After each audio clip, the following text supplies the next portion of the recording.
This is all I've ever known. Is that even possible for me? I don't want to miss anything. I don't need that. I don't want to acknowledge my pain. I don't want to get poked with needles. I don't want that. There's nothing wrong. I'm fine. I'm fine. I'm fine. I'm fine. I'm fine. I'm fine. I'm fine.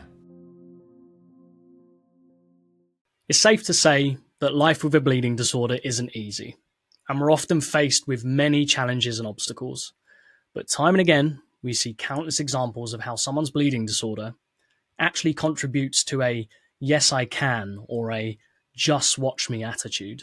Now, we have some inspiring advocates in our community who've achieved some extraordinary things through fierce passion, unwavering commitment, and sheer determination. But as we'll often hear, there is no reward without sacrifice.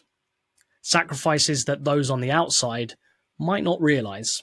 Now, I felt it was important to explore what these sacrifices might mean when you're someone with a bleeding disorder who goes all in to achieve a goal.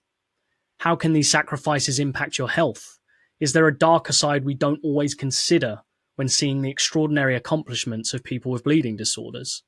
And does this come with a pressure to be a role model with a hero-like stature in the community? To draw back the curtain on this matter, I'm so pleased to welcome to the I'm Fine segment a former Paralympian, international medal-winning swimmer, community advocate, and just an all-round great bloke. Jack, thanks for coming on. And could you just start off by briefly introducing yourself to the BloodStream listeners? Well, Luke, thanks very much for the introduction.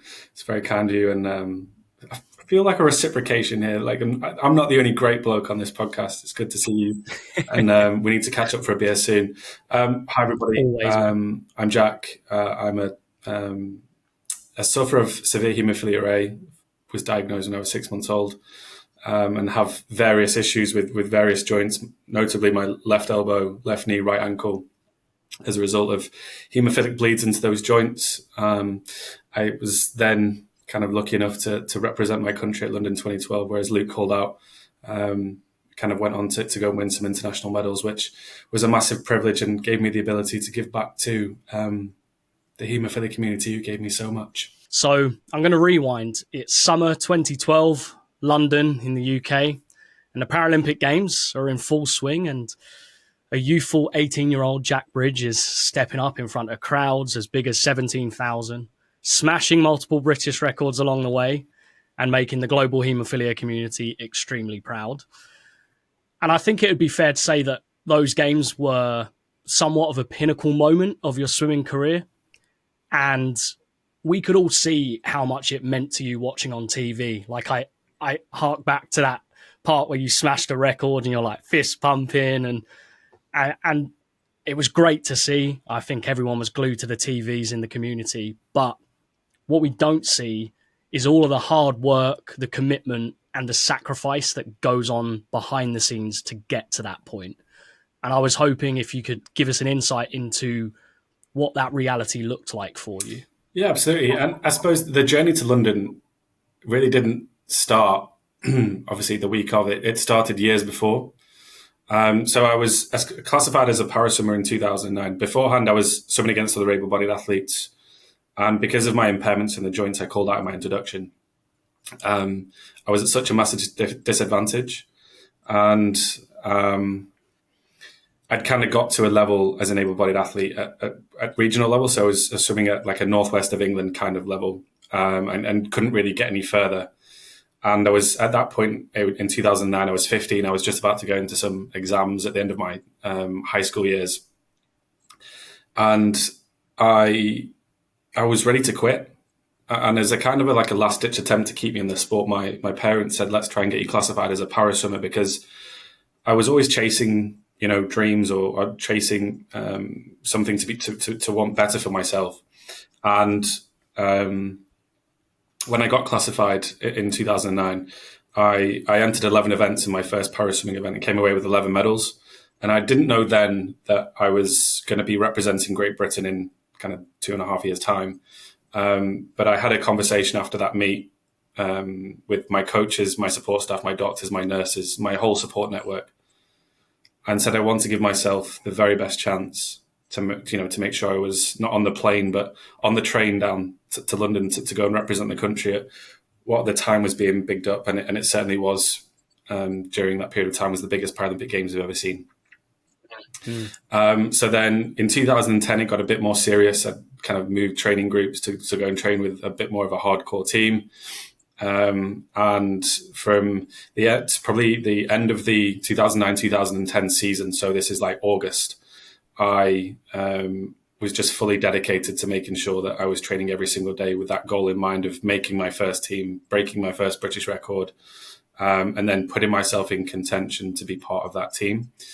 So I worked it out. I think it was about 300 days minus Sundays, every day where I was waking up at 3:45 in the morning. I'd then train from 4:30 to 6:30 in the water. I'd then do a gym session from 6:30 till 7:30.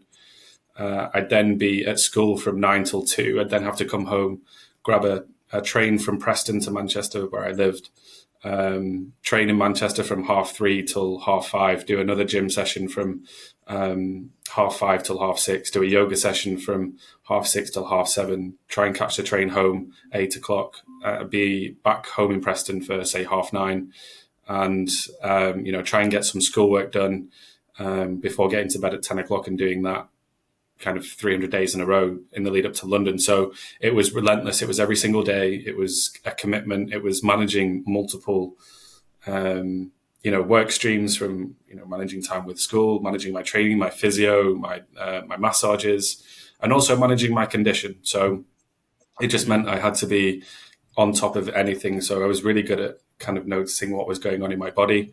And if I felt any twinges or tweaks or anything that just didn't feel right, I just made sure to keep everyone in the loop. And, if there were any issues, we would just kind of work around them. So if I had like an ankle bleed or a knee bleed, I'd go upstairs and be on the hand rower or the hand bike for like an hour and a half rather than kind of aggravating it and going on a pedal bike or, whatever. Yeah. And just try and find different ways of pushing towards that end goal. So, and then as we got closer to the time, it became a bit surreal. So I qualified as part of the relay team. So I was one of the 4 fastest people in our discipline. So my main event was 100 meters breaststroke for those that know swimming.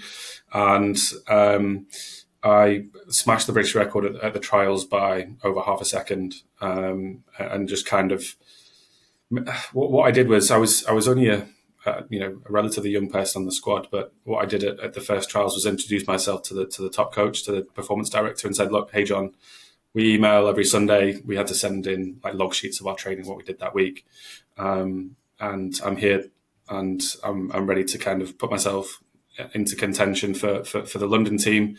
And I think that introduction kind of stood me in really good stead, and it almost felt like he was taking a gamble on me to produce at London.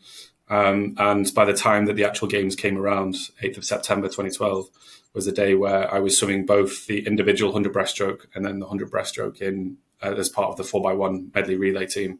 So it was 4 races in one day, which when you're at that kind of particular level, most athletes only do kind of 1 race a day. So to do 4 was a big push, and I didn't let him down. I smashed the British record by over 2.5 seconds, went pretty much a similar time on the night time, finished 4th.